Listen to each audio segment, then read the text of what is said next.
It began past midnight, in a quiet neighborhood that rarely made headlines. Streetlights flickered over wet asphalt, the kind that reflected more than light. It reflected fear. A convoy of black and white police cruisers rolled in without sirens, engines humming low like predators before a strike. Within minutes, red and blue lights erupted against the windows of a small, aging house at the corner. Inside, the Johnson family was asleep. An exhausted mother, a teenage son with exams the next morning, and a father who had just finished a double shift. The knock wasn't a knock, it was a thunderous break. Doors splintered, boots stormed in, shouts filled the air. Confusion blurred into terror. The boy's hands shot up before he even understood why. The mother screamed his name, but the sound drowned beneath the weight of orders barked through helmets. No one had told them the warrant was for the wrong address. No one had checked who lived there. To the officers, it was just another suspect's house. To the Johnsons, it was the moment life split in two, the before and the after.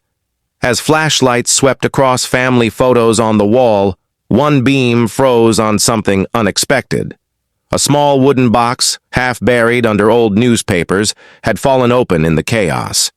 Inside lay an object none of them could identify, something that made one officer stop mid-step, his hand trembling as he called for backup.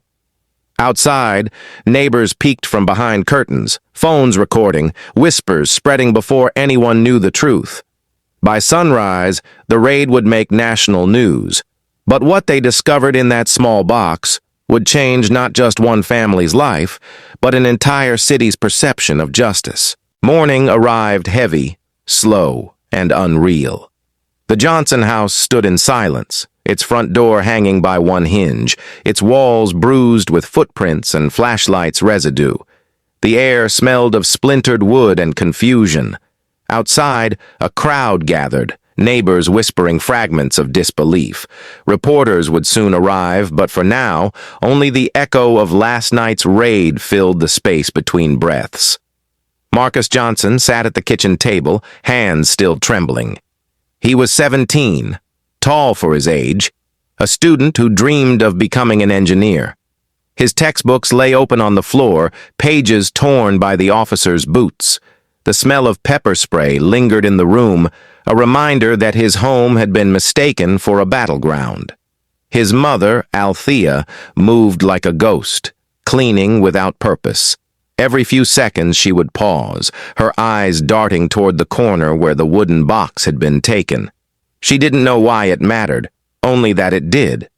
The police had confiscated it, labeling it potential evidence, though none of them could explain evidence of what. Her husband, Raymond, a forklift operator at the docks, hadn't spoken since the raid. He sat on the porch steps, staring at the street, watching police tape flutter in the wind. His knuckles were scraped. He'd been handcuffed when he tried to protect his son. The media arrived before sunrise. Cameras, microphones, faces eager for tragedy. "Another mistaken warrant," one reporter said, her tone rehearsed. "Authorities claim an informant provided false intel." But even before the police statement, the neighborhood already knew what this was. It wasn't a mistake. It was pattern recognition gone wrong. Again, the Johnsons weren't strangers to discrimination. Raymond had been stopped twice that month for matching a description. Althea had once been followed around a supermarket by a clerk who thought her coat was too bulky for comfort. They lived with quiet tolerance, learned not to react, not to provoke. But last night shattered that restraint. By afternoon, the house became a landmark of outrage. Activists arrived, then politicians, then lawyers offering pro bono help. Social media carried their story under hashtags calling for justice. Strangers online debated whether the raid had been justified, as if anyone could justify boots on a child's neck. Marcus scrolled through the posts, numb to the noise. He remembered the look on the youngest officer's face, the hesitation, the flicker of guilt, when he realized the boy he had aimed his weapon at wasn't a threat. And then there was that box. The officers had whispered about it before bagging it. Marcus didn't know what it contained, only that it had belonged to his grandfather. His grandfather, Thomas Johnson, had been a veteran, a civil rights activist who died years ago. The box was all that remained of him. Marcus remembered once being told never to open it until he was ready to understand what real courage costs. Last night, the police opened it instead. By evening, a press conference aired live. The police chief appeared composed, her words measured. This was an unfortunate error during a high-risk operation. We are reviewing protocols to ensure accountability. The crowd watching at home heard none of it. They saw her eyes shift when a reporter asked about the object discovered in the raid. No comment, she replied, ending the briefing abruptly. That no comment lit the city on fire. Speculation spread like smoke. Some said the box held drugs or weapons. Others claimed it was evidence of corruption within the department. But those who knew the Johnsons knew better. Thomas Johnson had been many things, but never a criminal. As darkness fell again, Marcus stood in his ruined living room, staring at the empty space where his grandfather's legacy had been taken. For the first time, fear gave way to something sharper. Resolve. Whatever was in that box, it was the reason their home had been violated. He didn't yet know what truth it held, but he would find out. He stepped outside, the cool air stinging his skin. The same officers who had invaded his home last night now stood guarding the street. Their presence wasn't protection, it was containment. Marcus met one of their eyes, an older sergeant who looked away first. The night deepened. The lights of patrol cars still flashed in the distance, painting the street red and blue, as if the city itself was bleeding.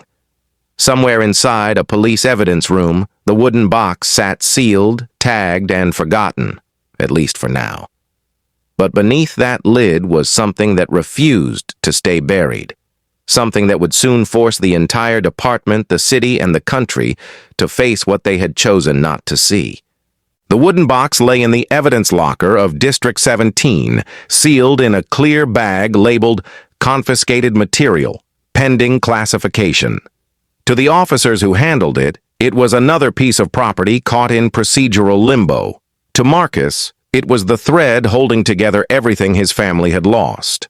3 days after the raid, the Johnsons still hadn't received an apology. Instead, they received a notice of temporary seizure in the mail, printed words that made their trauma sound administrative. The house was still damaged. Reporters had moved on to newer headlines. The city, already accustomed to racial controversy, had begun to forget. But Marcus couldn't. He kept replaying the moment that officer froze upon seeing the box, the hesitation, the way his voice trembled on the radio. He had recognized something. That night, when his parents finally slept, Marcus opened his grandfather's old journals, scattered across a dusty shelf. The entries were cryptic but consistent, references to proof, records, and a debt owed by the city. Each line hinted at a history buried beneath official silence. Thomas Johnson hadn't just been an activist. He had been gathering evidence of systemic police misconduct in the 1980s, records that had never seen daylight. Marcus realized the wooden box might contain that evidence. The unbelievable discovery wasn't some mystery item. It was the truth his grandfather had tried to protect. At District 17, Detective Rachel Myers reviewed the case file. Something about the report didn't align. The warrant had been approved based on anonymous intel linking the Johnson address to a narcotics ring. Yet no drugs were found, no suspects arrested, and no further investigation authorized. She noticed the evidence log listed the wooden box but offered no description of its contents. When she requested access, her request was denied. She tried again. Denied. When a low-ranking detective encounters blocked access, it usually means one of two things: sensitive operation or internal corruption. Rachel knew which one this was. 2 weeks later, footage from the raid leaked online. Body cams had captured moments the department hadn't released. An officer smashing family photos, another shouting racial slurs under his breath. Public outrage reignited.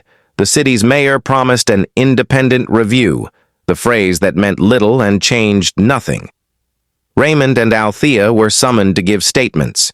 They sat in front of officials who spoke in cold legal language, offering condolences, but avoiding accountability.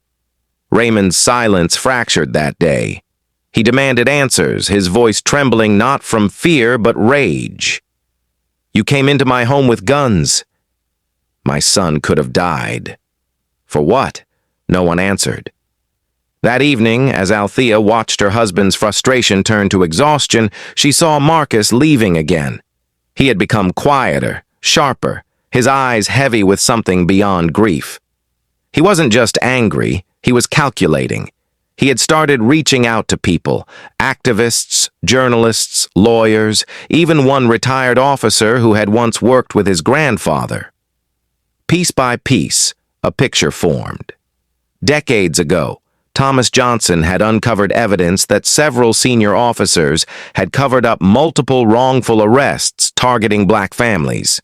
He had hidden the files when threats started arriving. Everyone believed they were destroyed after his death. But the police raid wasn't random.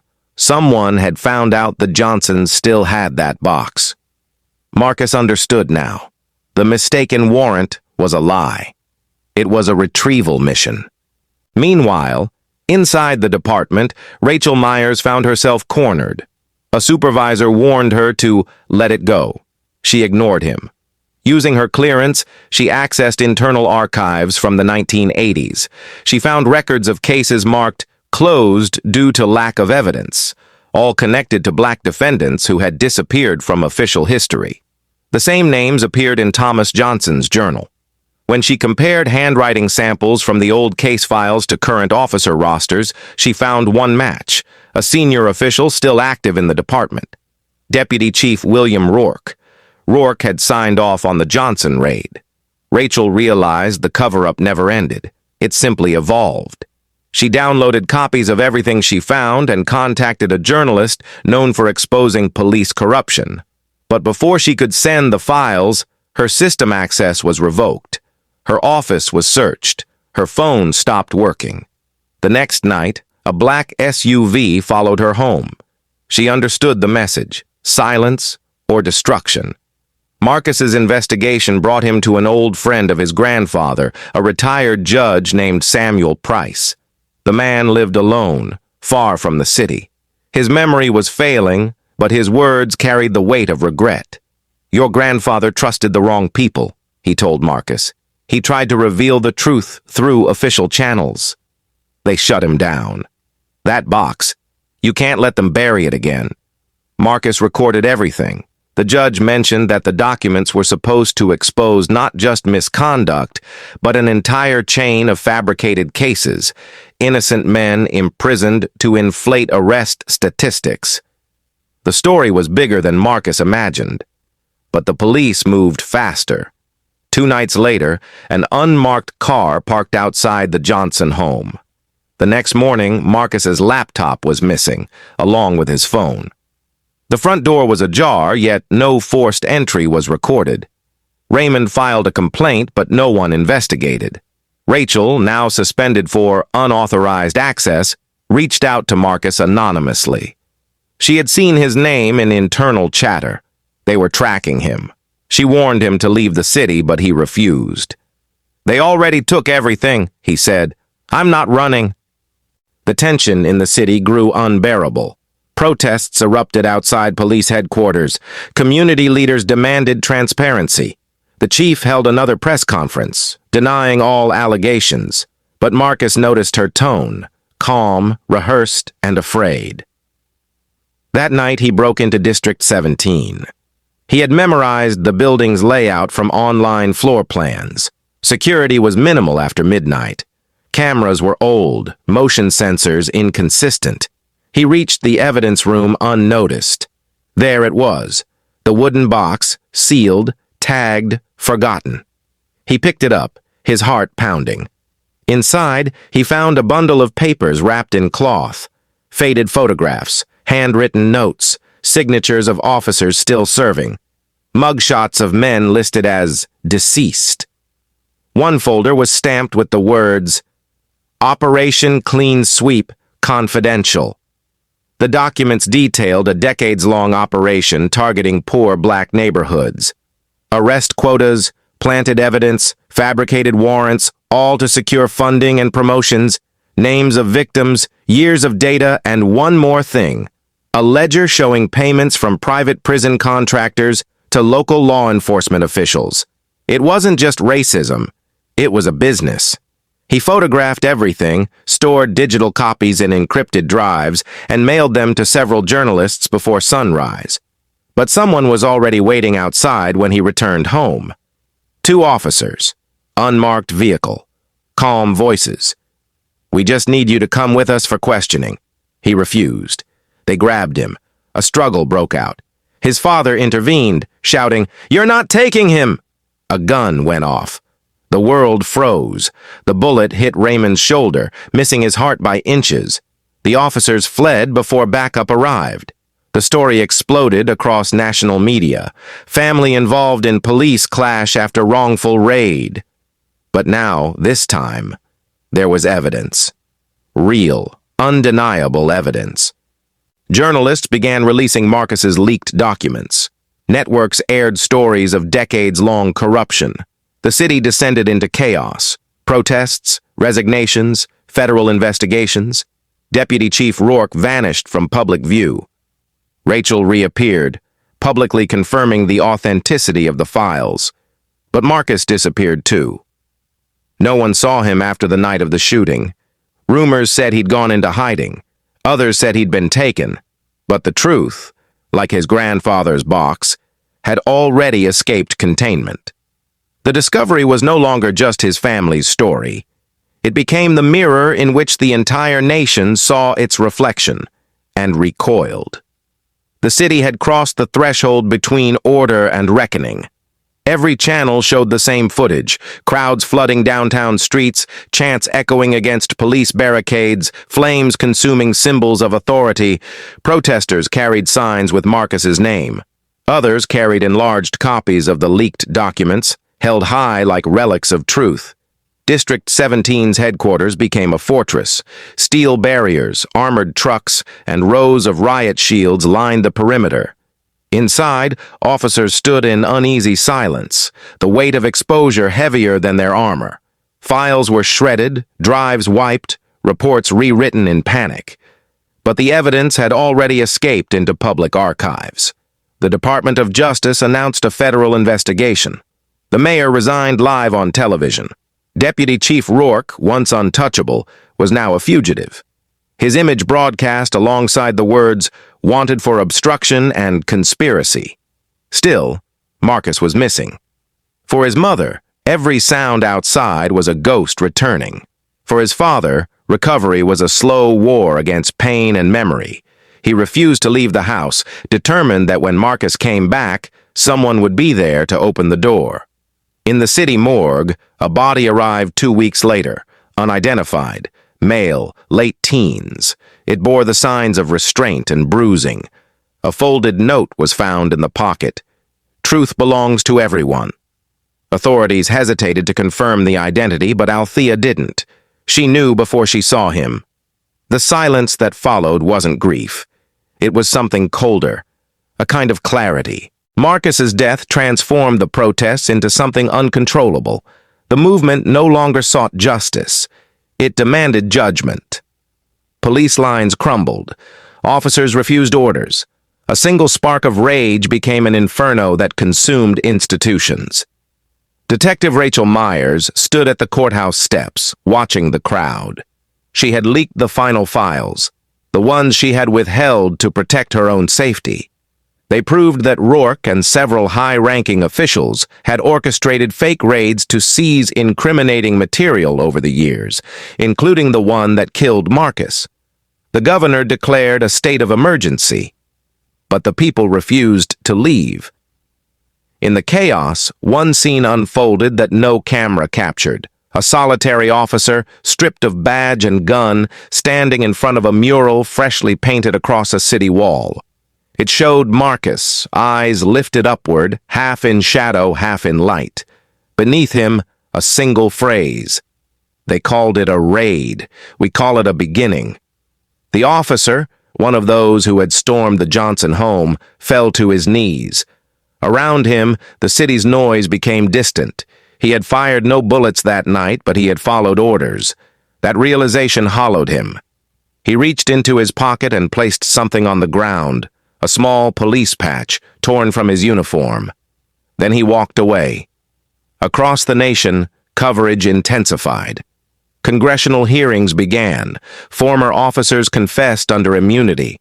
The scandal spread to other departments, other cities, other states.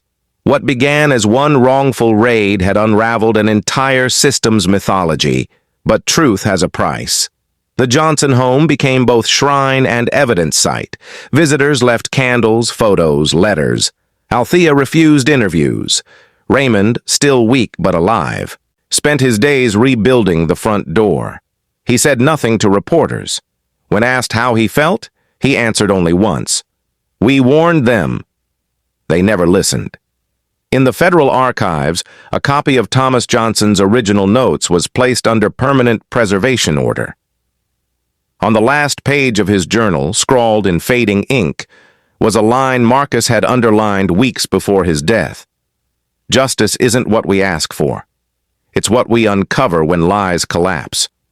By the time investigations concluded, more than a dozen officers faced prison.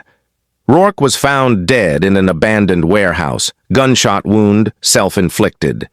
Rachel testified before Congress, her final statement brief and unembellished. It wasn't ignorance, it was design. The nation watched in silence. No applause followed, only the echo of a truth too large to celebrate. And through it all, Marcus's name persisted, not as a victim, but as evidence that truth, when exposed, burns everything it touches before it purifies what remains. The raid that began with splintered doors and shouted orders ended with the collapse of an empire built on fear. The system that had written its own innocence for generations finally read its verdict aloud and could not bear the sound. Months passed, but the city never returned to normal. The skyline was the same, the streets were the same, but something invisible had changed, something permanent. Silence no longer meant peace, it meant memory. A commission was formed to rebuild what the scandal had destroyed. Committees, reforms, hearings, all the rituals of restoration. But beneath the official speeches, the truth remained raw and unhealed.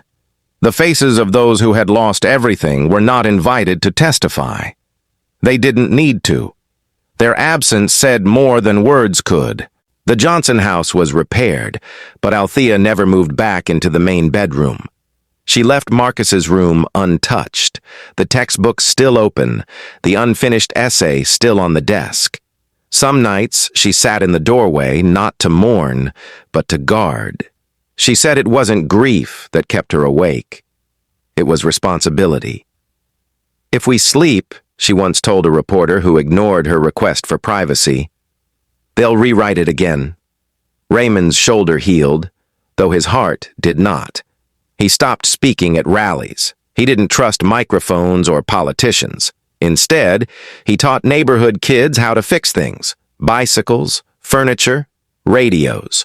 He said they needed to build with their own hands because what's built by them can't be taken by mistake. Detective Rachel Myers left the force. She disappeared from public life, refusing interviews or recognition. Years later, a journalist found her living in a small town under a different name. When asked why she had exposed everything, she said, "It wasn't courage. It was contamination. Once you know, you can't stay clean by staying silent." Across the country, cities held commemorations. Murals of Marcus appeared on walls, schools and subway tunnels. Each carried the same words. They called it a raid. We call it a beginning. It became a symbol, not of victory but of confrontation. Laws were passed, oversight bodies formed, but reform was slow, uneven, and often symbolic. For every new rule, an old habit found a way to survive. Real change, it turned out, required something bureaucracy couldn't manufacture, collective memory that refused to fade. The real impact came quietly through individuals. A rookie officer in a distant precinct read about the case and refused an unlawful order during a raid. A young lawyer, inspired by the Johnsons, founded a legal fund for families wronged by false warrants. A journalist began documenting forgotten victims of police error, giving them names again. Truth didn't restore what was lost. It replaced ignorance with awareness, which was heavier to carry, but harder to destroy. Years later, a memorial was unveiled downtown, a bronze sculpture shaped like a broken door, its splinters frozen mid-air. At its base, the names of those wrongfully raided, arrested, or killed. Among them, Marcus Johnson. The plaque beneath it read, "Truth entered by force. Justice entered by persistence." Crowds gathered, some prayed, others simply stood in silence. Althea visited once, alone. She touched her son's name, not with tears, but with steady hands. Around her, cameras clicked, but she didn't notice. She looked at the city skyline, the same horizon her son had once dreamed beneath, and whispered only one line, words no microphone captured. "Now they see you." She turned and walked away, leaving behind the monument, the crowd, and the story that had once been hers, but now belonged to everyone. Because that was the final truth her family's suffering revealed. Once the world sees, it cannot unsee. And in that unseeing, power loses its disguise.